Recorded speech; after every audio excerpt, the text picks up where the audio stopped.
Hak Asasi Manusia atau Komnas HAM mengungkap keterlibatan belum terungkapnya kasus pelanggaran HAM berat yang menimpa sejumlah aktivis HAM berat di masa lalu. Jokowi berjanji Asasi Manusia Komnas HAM menemukan adanya dugaan pelanggaran HAM dalam kasus dugaan eksploitasi dan kekerasan terhadap anak-anak pemain sirkus dari Oriental Circus Indonesia. Sebagai manusia dan warga negara Indonesia, tahukah kamu kalau sejak kita lahir, kita sudah dilindungi hak-haknya dalam hak asasi manusia atau HAM yang didapatkan bagi seluruh warga negara Indonesia tanpa mengenal ras, suku, budaya, agama, maupun tempat di mana kita tinggal dan tempat di mana kita lahir. Di Indonesia, HAM atau hak asasi manusia menjadi bagian penting dari pembangunan nasional karena sejalan dengan nilai-nilai Pancasila yang menempatkan manusia sebagai makhluk yang bermartabat. Walaupun aturan tentang HAM sudah tertulis dalam konstitusi dan undang-undang, masih banyak peristiwa pelanggaran HAM yang terjadi, bahkan pelanggaran HAM berat, mulai dari masa lalu hingga masa sekarang. Oleh karena itu, memahami konsep dasar HAM dan ikatannya dengan nilai-nilai Pancasila sangatlah penting agar masyarakat Indonesia dapat hidup secara adil, saling menghormati, dan bertanggung jawab satu sama lain. Bahkan, hak asasi manusia telah terkandung pada Undang-Undang Dasar tahun 1945, tepatnya pasal 28A hingga pasal 28J yang menjamin berbagai hak negara. Selain dari Undang-Undang Dasar, hak asasi manusia juga terkandung pada UU, yaitu UU nomor 39 tahun 1999 tentang HAM, yaitu sebagai pedoman utama perlindungan hak manusia.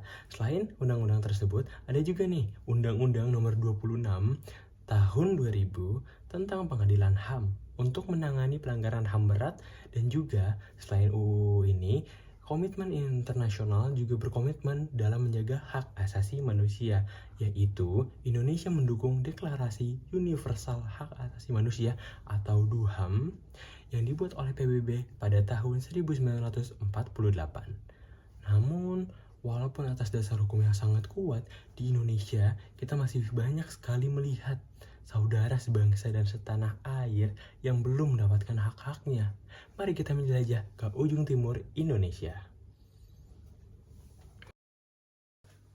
Telah sampainya kita di ujung timur Indonesia. Di ujung timur Indonesia seperti Papua, Nusa Tenggara Timur, Nusa Tenggara Barat, hingga Kalimantan, banyak sekali anak-anak yang tidak mendapatkan hak pendidikan yang layak karena jarak sekolah yang sangat jauh dari rumahnya, sekitar lebih dari 5 km, kurangnya guru dan fasilitas tenaga pengajar, kurangnya kondisi ekonomi dari keluarga mereka sendiri. Bahkan, dilansir dari UNICEF tahun 2024, sekitar 3,9 juta anak di Indonesia belum bersekolah atau bahkan putus sekolah. Dilansir lagi dari Kemendikbud tahun 2022, sekitar 7,6 anak usia 7 hingga 18 tahun tidak bersekolah, terutama di wilayah Indonesia Timur. Ini membuktikan bahwasanya kurangnya perhatian dan juga kurang dapatnya hak dari pendidikan ini kebanyakan dari wilayah Indonesia Timur maupun pelosok-pelosok daerah di Indonesia. Apa sih dampak dari tidak mendapatkannya hak pendidikan yang layak? Pertama, tingkat buta huruf di daerah terpencil akan semakin meluas. Ketimpangan sosial yang semakin besar, dan saat mereka dewasa nanti, mereka akan kekurangan atau kurang support agar mendapatkan pekerjaan yang layak.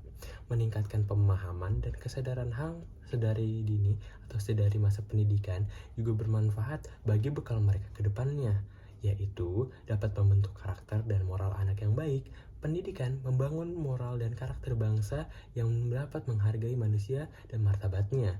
2. Dapat memperkuat rasa nasionalisme dan cinta tanah air. 3. Mencegah pelanggaran HAM. Karena dari pendidikan mereka tahu nilai-nilai Pancasila yang harus dijunjung dan nilai Pancasila yang harusnya tidak dilakukan. Nomor 4, yaitu mendorong sikap toleransi. Dengan diajarkannya anak-anak tentang hak apa yang mereka dapat peroleh dan apa yang harus mereka kerjakan dalam kewajiban, akan mendorong sikap toleransi kepada teman-temannya, lingkungan, sekitar, orang tua, keluarga terdekat, dan juga kelak saat mereka dewasa akan lebih toleransi tentang perbedaan pendapat dan juga perbedaan pendidikan yang didapatkan oleh teman-temannya. Lanjut Setelah berkunjung ke ujung timur Indonesia, kita tahu banyak anak-anak di sana yang belum mendapatkan hak atas pendidikannya. Hak seperti belajar dan memperoleh ilmu pengetahuan, hak mendapatkan kesempatan yang sama tanpa diskriminasi, hak atas guru dan fasilitas yang baik, hak atas penilaian adil, dan hak atas lingkungan sekolah yang aman dan terlindungi. Setelah kita tahu banyak dari anggota maupun teman-teman kita yang belum mendapatkan hak tersebut, marilah kita menjadi salah satu yang memberikan mereka pendidikan yang layak, yang memberikan mereka pemahaman tentang hak, karena dengan kita memberikan hal-hal tersebut kepada mereka akan menjadi suatu hal yang berharga. Sesungguhnya HAM adalah hal atau hak asasi manusia yang didapatkan dari kecil dan alami kepada mereka. Namun jika mereka belum mendapatkan hal tersebut, marilah kita bantu agar mereka dapat merasakan apa yang kita rasakan sekarang. Sekian dari saya, terima kasih.